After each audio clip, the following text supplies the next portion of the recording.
Welcome to Convention Reviews. Today we'll be talking about Ibashocon 2025. This is a brand new convention that has sprung up in the Raleigh-Durham area and has a focus in anime, manga, K-pop, and daime, which has been gaining a lot of popularity over the last few years. This particular event was held at the Hilton Raleigh North Hills, which does have some history with other nerd-related conventions in the RTP area. Most specifically, Animazement got its start at this particular venue, as well as a few other video game events have been held here as well. One thing I really did enjoy about this con was that it really had a local con feel with many different companies and businesses coming together to put on this event, which really was something unique, especially considering a lot of these events have gotten very corporatized in the last few years. One of the big components of this particular convention was that there was a lot of card tournaments as well as video game tournaments that were going on throughout the weekend, which was a really fun event. A lot of stuff that was brought in was done through Kumite, Zypher Arcade, as well as the Raleigh Retro Gamers also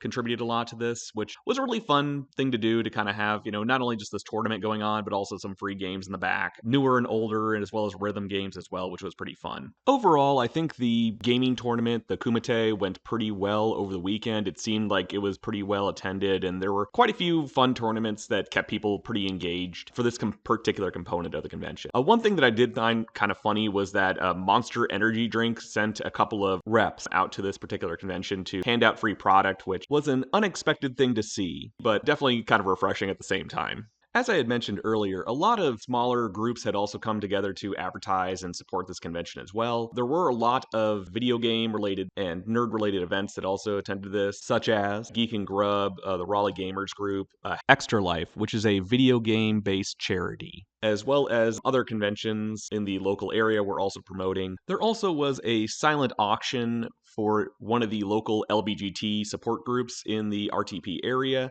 Many of the invited guests had donated signatures and things to the event, which, was a really nice touch to say the least. The one downside to this particular venue is that there's very few food options available within walking distance. The convention did have like a little coffee shop, a little side room where you could buy like chips or a sandwich or a drink, so there was at least some options there. Another fun component of this convention was the Crystalline Maid Cafe. This was a really fun little Saturday-Sunday event where people could have like a little maid cafe that was set up in a side room. It seemed like it was really well run when I checked in on it. The only one downside was that they kind of shoved it into this weird side room, which was a little bit hard to find unless you were looking for it. Another interesting feature of this convention was there were several Itasha owners who also came to the convention. Most significantly, there was two Evangelion wraps of Rei and Asuka, and this was pretty nice because two of the voice actors from the show were actually at this convention, but there also were several other people who did show up over the weekend. Unfortunately, I wasn't able to grab all of them. There were some that,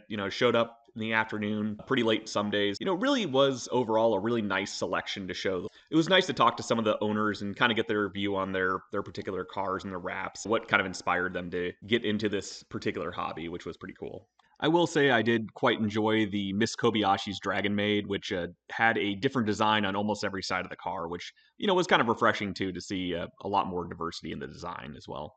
Another great element of this particular convention was the panels for the overall convention. I will say that, from the fan panel side of things, there was quite a good diversity of selection and options. A lot of them kind of went into, very, casual, chill, sort of interactive games of, guess that anime opening to, some really interesting ones that were held that covered things such as like wrapping Itasha cars, as well as Evangelion themed as well, which, really kind of tied into the convention as a whole, which was pretty fun. One thing I will say is there also was a lot of, things that were heavily focused in sort of K-pop as well, which was, a really fun little, aspect to have.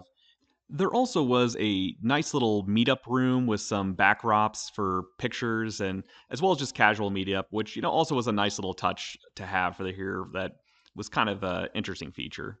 One thing that really surprised me about Ibashocon is that they got a really great selection of voice acting cast to come here, which was a really interesting case of new and old voice actors. The primarily ones being they got several members from the original Digimon cast as well as two members from Evangelion, which was pretty fun. They also were able to get two brand new voice actors who were a part of the Genshigen Impact fandom, which apparently this was one of their first conventions as well. Another surprising guest was they got a lot of professional cosplayers as well, most notably Yaya Han, who's one of the OGs of the professional cosplaying world. One thing that always surprises me about these conventions is that there is still an amazing group of casual cosplayers that really bring out their A game to even these smaller events. Ibashocon, I would assume, has about 600 to 800 people attended, and there was a fair amount of really good cosplay throughout the weekend, which was really fun to interact with some of them as well. One of the last events I attended at Ibashocon was the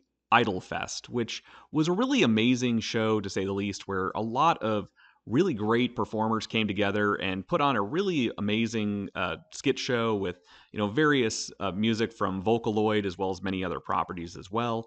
I do have to say that the choreography and the costumes were absolutely amazing, and you can really tell that the people who participated put a lot of time and effort into putting their performance together, and really was a great show overall for the time frame. Overall, I had a really great time at Ibashocon as a 2-day convention. It really was one of those cases of you don't have to be a full 3-day convention to really have a great time, and it was one of those events where I had a lot of fun going to events, eating some lunch with some friends, and just kind of hanging out in general, which I think was the general vibe they were trying to go for.